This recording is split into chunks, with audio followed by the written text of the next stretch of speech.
De retour pour cette deuxième interview de la soirée avec Eric Anselme. Bonjour, bonsoir Eric. Bonsoir. Donc international à 32 reprises, c'est ça en équipe de France à 13, Oui. qui est entraîneur aujourd'hui donc de l'équipe d'Albi 13. Ça fait combien de saisons que tu entraînes? Alors là, ça fait la 5e saison, mais en tant que coach principal, c'est la première saison. Ouais. D'accord, très bien.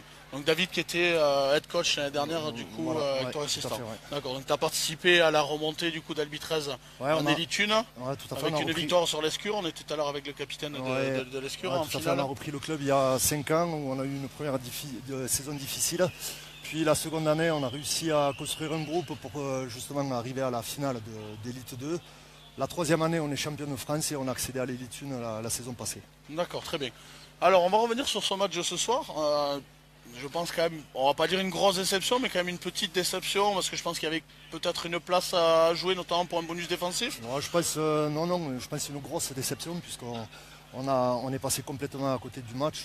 Il y avait largement de quoi faire. On avait travaillé toute la semaine sur de la vidéo et on a fait complètement l'inverse de ce qui était prévu. Donc voilà, je ne suis pas trop satisfait de la mise en place qu'il y a eu sur le terrain.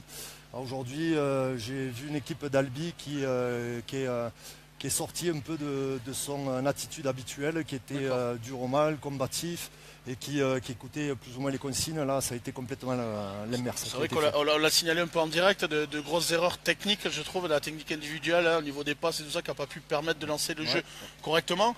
Après, sur l'envie, il est vrai que bon, tu rends quand même quelques kilos par rapport au 13 de Limoux, hein, qui est solide, mais on le voit sur les dernières actions quand même, tu n'as rien lâché au niveau de la défense. Qu'est-ce que tu penses de ces erreurs techniques? Est-ce que c'est vraiment ça qui vous a fait perdre aujourd'hui, notamment offensivement? Oui, bon, je crois qu'on lâche 18 points en première mi-temps sur des tenues 0, tenues 2, avec des pénalités des en avant, des interceptions, alors qu'on est en position de force pour pouvoir justement mettre Limoux en difficulté.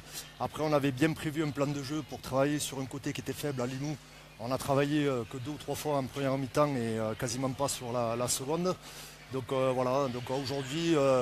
on a eu une semaine d'entraînement compliquée, la semaine dernière aussi, des joueurs qui n'étaient pas forcément présents et répondant à l'envie de reprendre un match de haut niveau qui était face aux champions de France en titre.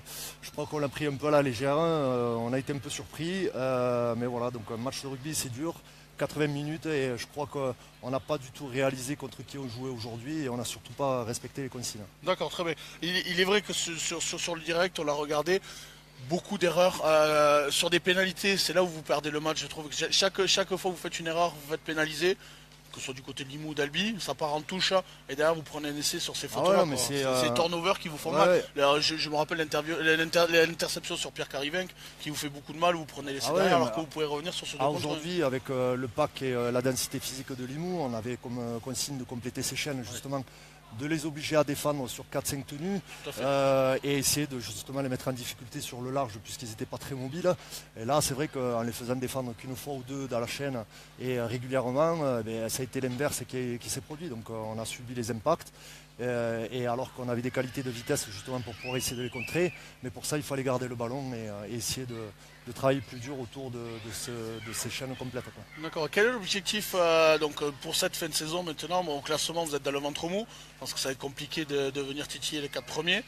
La relégation, je pense que vous en êtes très loin. Se concentrer uniquement sur cette demi-finale à Carcassonne le 23 avril? Non, ça c'était un des premiers objectifs de la saison, essayer de faire aussi bien en coupe que la saison passée. C'est chose faite, bien sûr, maintenant on est à 80 minutes d'une finale, on va essayer de tout donner pour justement essayer d'y accéder.